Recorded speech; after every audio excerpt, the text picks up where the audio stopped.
बोल केशव माधव गोविंद बोल केशव माधव गोविंद बोल हरि बोल हरि बोल हरि हरि बोल हरि बोल हरि बोल हरि हरि बोल केशव माधव गोविंद बोल केशव माधव गोविंद बोल हरि बोल हरि बोल हरि हरि बोल हरि बोल हरि बोल हरि हरि बोल केशव माधव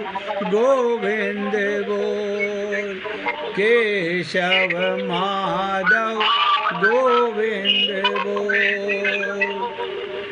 सभी पुण्य आत्मा पूरी एकाग्रता से सुनिएगा। जब वो कर्मों के तत्व को अच्छी तरह जान लेता है, कर्मों के तत्व को, क्या मतलब कर्मों का तत्व का वर्णन इसी अध्याय के 16वें और 32वें श्लोक में बताया गया। जान लेता है मैं करता नहीं हूँ, मैं निमित्त मात्र हूँ। शरीर भगवान ने दिया कर्म करने के लिए, मन दिया, बुद्धि दी, इंद्रियां दी, ये आत्मा के लिए नहीं है, ये संसार की सेवा के लिए है। आत्मा की इससे क्या सेवा करोगे? देखो, आत्मा को भूख लगती नहीं, आत्मा को प्यास लगती नहीं, आत्मा गंगा में गोते लगाती नहीं, क्योंकि वो परमात्मा की गोदी में रहती है। जिस परमात्मा के चरणों से गंगा का अवतरण हुआ, उसके साथ तो वो हमेशा रहती है अंदर। लेकिन ये जीव अनादिकाल से, तो भगवान कहते हैं जब वो कर्मों के तत्व को अच्छी तरह जान लेता है, तब उसके समस्त संशय मिट जाते हैं। संशय मिटना मन में, लेकिन परंतु तेरा मेरा राग द्वेष, अपना पराया, ये सब पाप हैं। अब बहुत से लोग कहते हैं क्या ममता करना पाप है?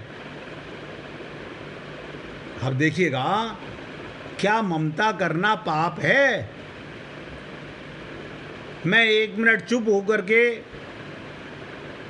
बोलने लगा। मैंने कहा क्या बोलूं?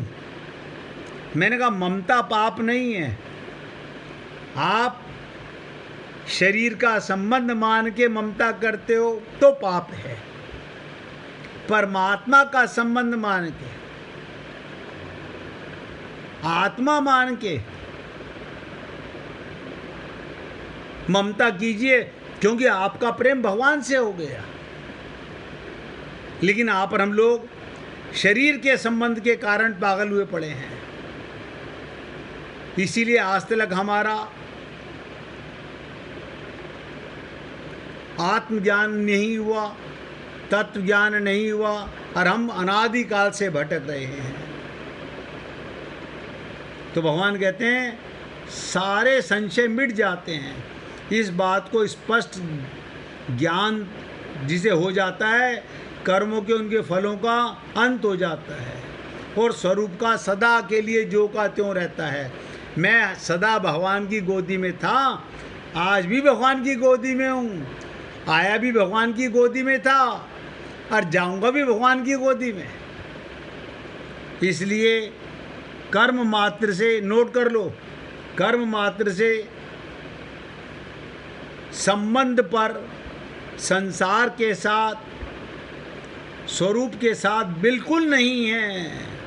कर्म मात्र से हमारा संबंध न शरीर से है, न परिवार से है, न संसार से है।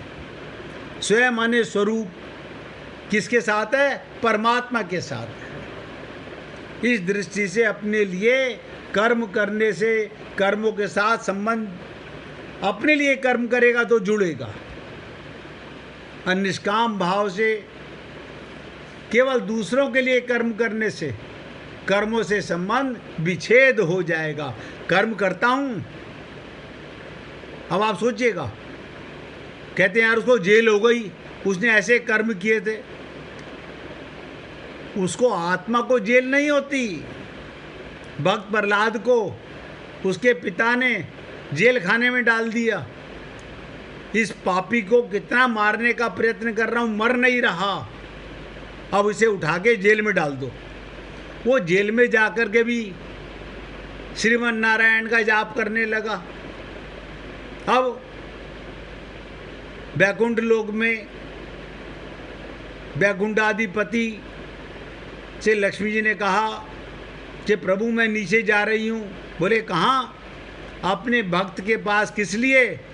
वो जेल में उसके पिता ने खाना देना, मैं उसके पास जा रही हूँ, उसे एहसास कराने जा रही हूँ कि तू सही राह पर है, तू भटकाव की राह पर नहीं है। आज देखिए दुनिया भक्त प्रहलाद को पूछती है, हिरण्यकश्यपु को कोई नहीं पूछता, कोई नहीं पूछता, सब भक्त प्रहलाद बनना चाहते हैं। इससे सिद्ध होता है अपना कल्याण दूसरे के लिए कर्म करने से होता है। दूसरे के लिए कर्म करने से, अपने लिए कर्म करने से नहीं। अपने लिए क्या कर्म करोगे? माला जप रहे हो, किसके लिए? आत्मा के लिए। हाँ बताओ, परमात्मा तो अंदर ही बैठा हुआ है।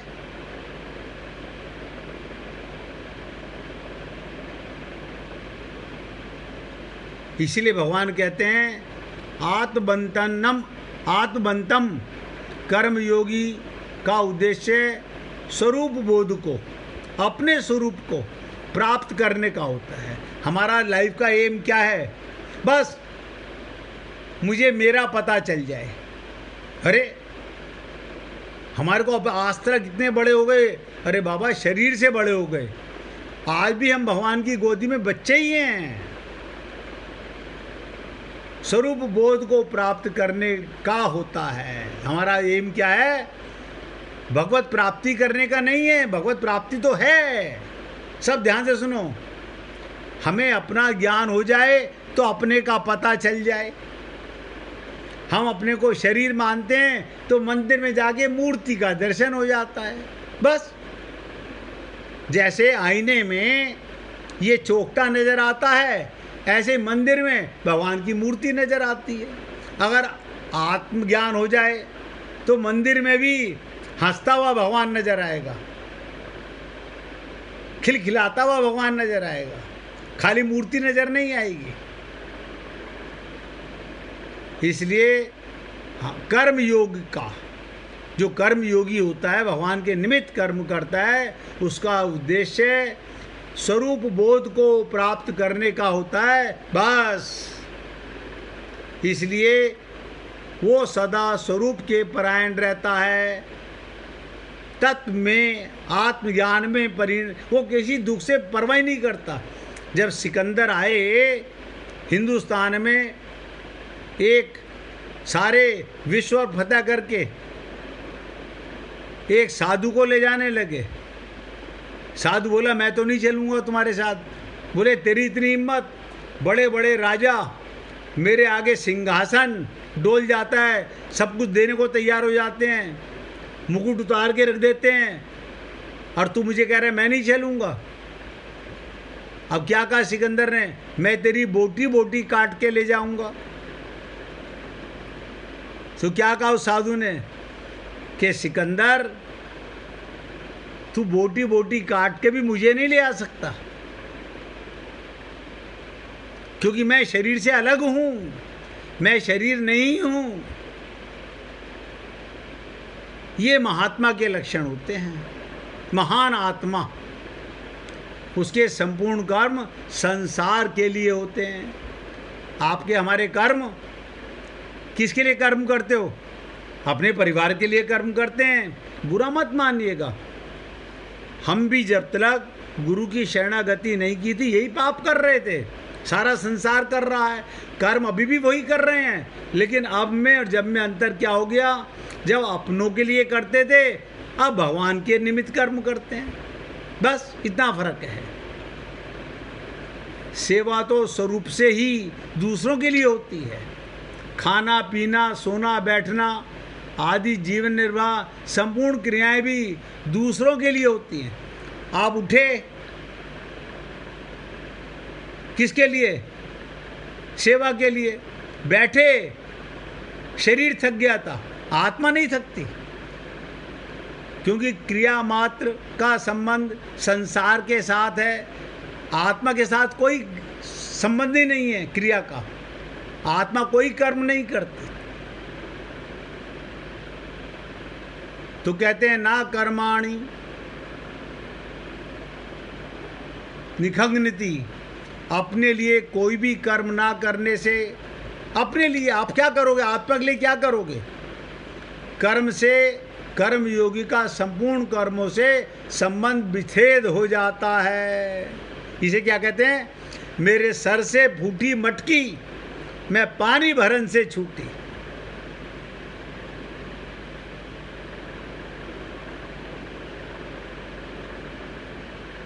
मेरे हाथ से टूटी माला, मैं माला जपन से छूटी।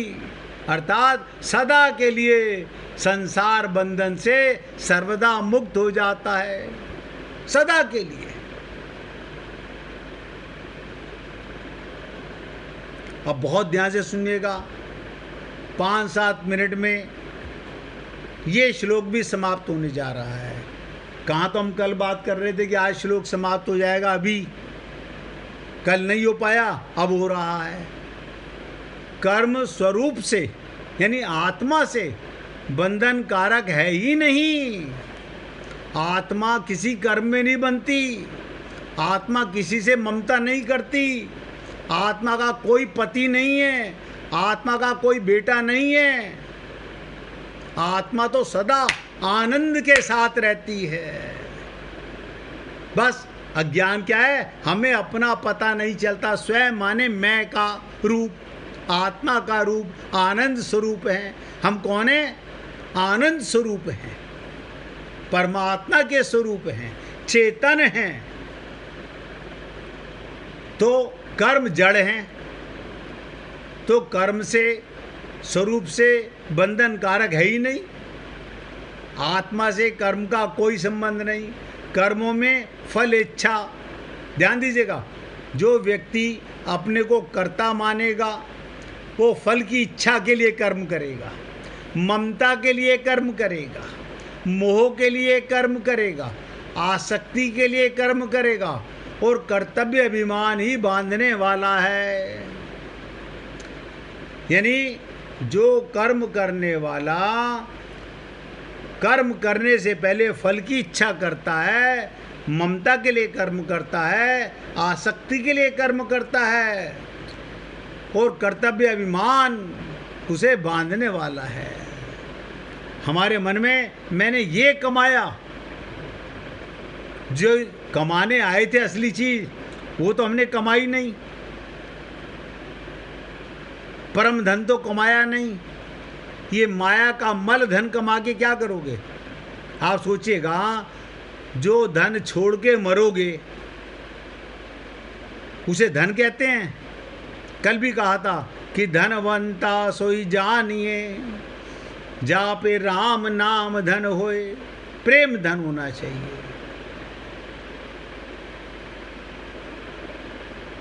तो कर्म के स्वरूप से बंधन कारक हमारा कोई नहीं है। आत्मा से कर्म का कोई संबंध नहीं, यानी आपसे कर्म का कोई संबंध नहीं।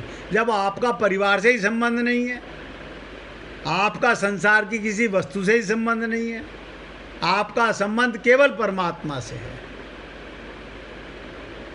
मीरा ने यही तो कहा था, मेरे तो गिरधर गोपाल दूसरों ना कोई, क्योंकि उसे आत्मज्ञान हो गया।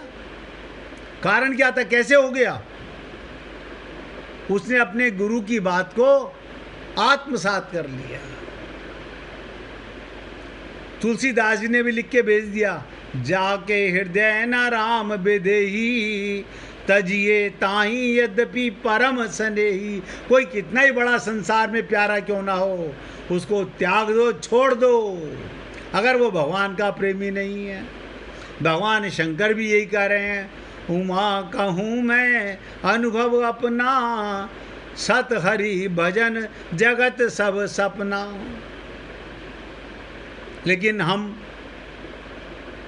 ना तो गुरु की माने, ना भगवान की माने, अपने पापी मन की माने, तो भटकाव है।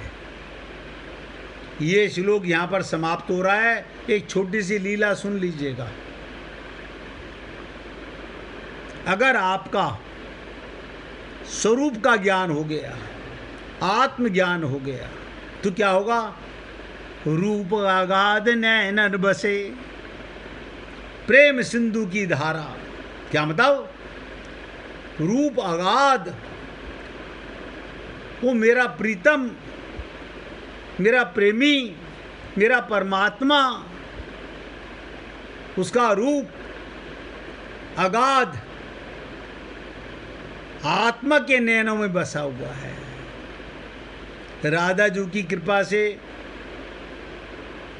अगर ये मिल जाए, हो जाए भव पार। राधा माने आत्मा, आत्मज्ञान हो जाए तो जीव भव सागर पार हो जाए। अर्थात ध्यान से सुनिएगा, राधा जी का रूप इतना अथाह और अद्भुत है, वो भक्तों के नेत्रों में एक बार बस जाता है। उनके हृदय से प्रेम का अथाह सागर निरंतर बहता रहता है, सागर बहता रहता है। जैसे कहते ना, बैठे बैठे रोने की रुत है पागल होने की, आंखों को जिद आन पड़ी सावन भादो होने की। भगवान के प्रेम में रो तो मजा कुछ और है। संसार में एक्टिंग करो, जैसे पिक्चरों के अंदर हीरो हीरोइन रोते हैं एक्टिंग के अंदर। मुझे नहीं पता वो आँख में विक्स लगाते हैं, क्या केमिकल लगाते हैं, उनकी आँख में स्प्रे कर दिया जाता है, क्या किया जाता है, उनकी आंखों से आंसू आते नजर आते हैं। संसार के लिए दिखावा के आंसू होने चाहिए, और भगवान के लिए प्रेम के आंसू होने चाहिए। तो राधा जी का रूप इतना अथाह और अद्भुत है, वो अगर भक्तों के नेत्रों में बस जाता है, उनके हृदय से प्रेम का अथाह सागर निरंतर बहता रहता है। जिस जीव पर, अब देखिएगा यहाँ बड़ी विचित्र चीज़ है, जिस जीव पर राधा जी की कृपा हो जाती है, वो संसार के मोह माया और जन्म मरण के बंधन से मुक्त होकर भव सागर को पार हो जाता है, भव सागर से पार हो जाता है। अब ये राधा की कृपा का क्या मतलब? अपने स्वरूप का ज्ञान हो जाता है, जिसको हो जाए।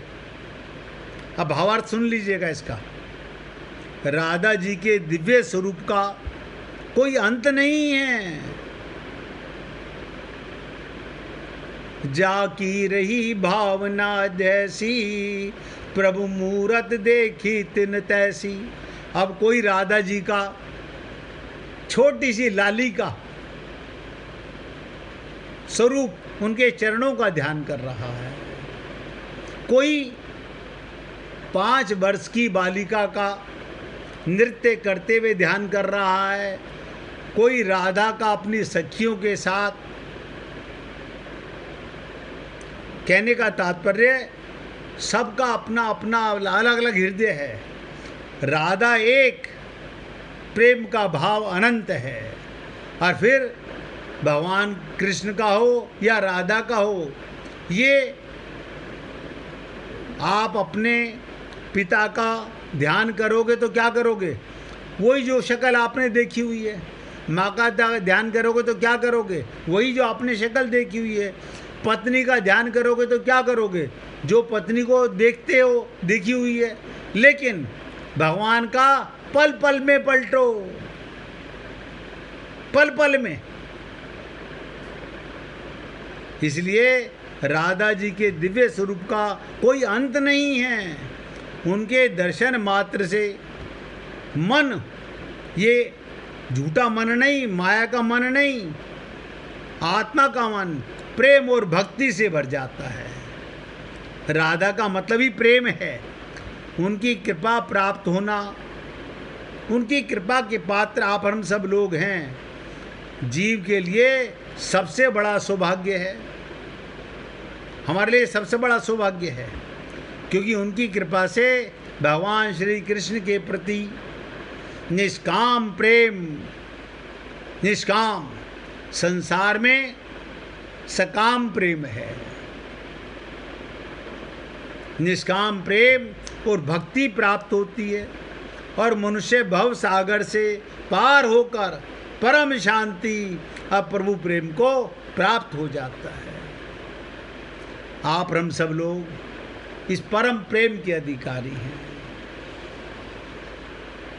क्योंकि सीतारामाचार्य जी ने एक ही लाइन में कहा, इस देह में हरि मिलत है, यानी हरि को पाने के लिए देह मिला और हरि नहीं मिला। हरि नहीं मिला, हमने अपने मन को बहला लिया, मन को बहला लिया। मन तो माया का बेटा है, वो आपको ठग रहा है। इसलिए रूप अगाध नयनन बसे, प्रेम सिंधु की धार, राधा जी की कृपा मिले हो जाए भव पार। 1 मिनट भगवान का कीर्तन करेंगे, उसके बाद अगले श्लोक की चर्चा करेंगे। श्री राधे गोविंदा मन भजले हरि का प्यारा नाम है।